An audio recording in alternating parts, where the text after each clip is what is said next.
All right, welcome back to the Branson broadcast. We continue our series on the origin of everything. Last time we talked about really the beginning of everything, which was the fact that God exists, right? And we talked about how that was a necessary part of the universe coming into existence, is that some force or energy or person had to be outside of the universe, had to be separate from it in order to create it, right? And we learned that from the very first 4 words of the Bible: in the beginning, God. God existed, right? So if we continue reading in the inspired word of God, it says, in the beginning, God created the heaven and the earth. So we're going to add 6 whole words. We're going to be 10 words into the Bible by the end of this session. It's interesting to me that, and I've said this on several occasions, the universe consists of space, matter, and time, right? I spent the whole last episode talking about that. And it's interesting that in the very first sentence of the Bible, you have all of those things. In the beginning of what? Of the universe.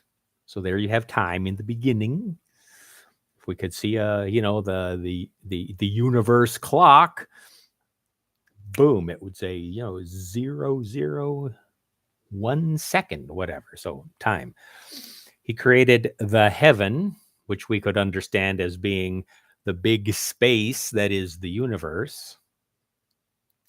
So time, space, and matter, right? So it's time, space, and then matter, and the earth, right? So it took, how long did it take?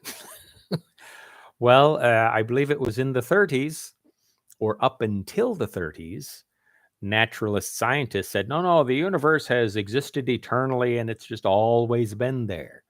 But then they got these fancy schmancy telescopes. Nothing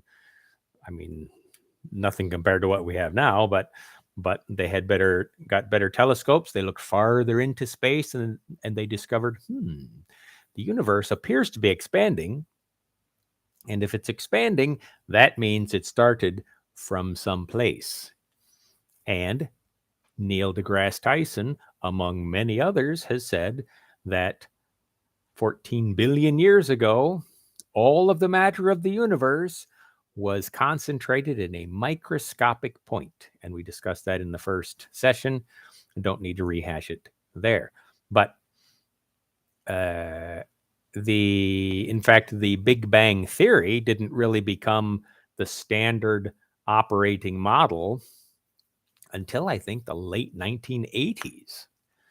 So if you take my view that the Earth was created about 6,000 years ago, we could basically say it took scientists 6,000 years to discover what the writer of Genesis knew from the very beginning. Now, if you think, and it's probable that Moses wrote Genesis, we'll talk about that later on, but let's just say it was Moses. When did Moses exist? I think it was about 2,000 years before Christ.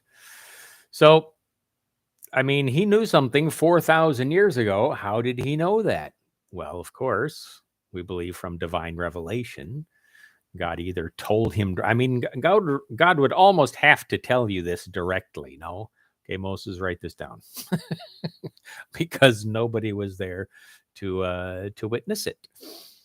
So, very interesting to me that in the very first sentence of the Bible, the primitive man, whoever was writing this, he understood that time, space, and matter all came into existence at the same time. It's also interesting to me that, if you ask people, what was the first thing God created? probably they will say light, because another famous phrase, let there be light, and there was light.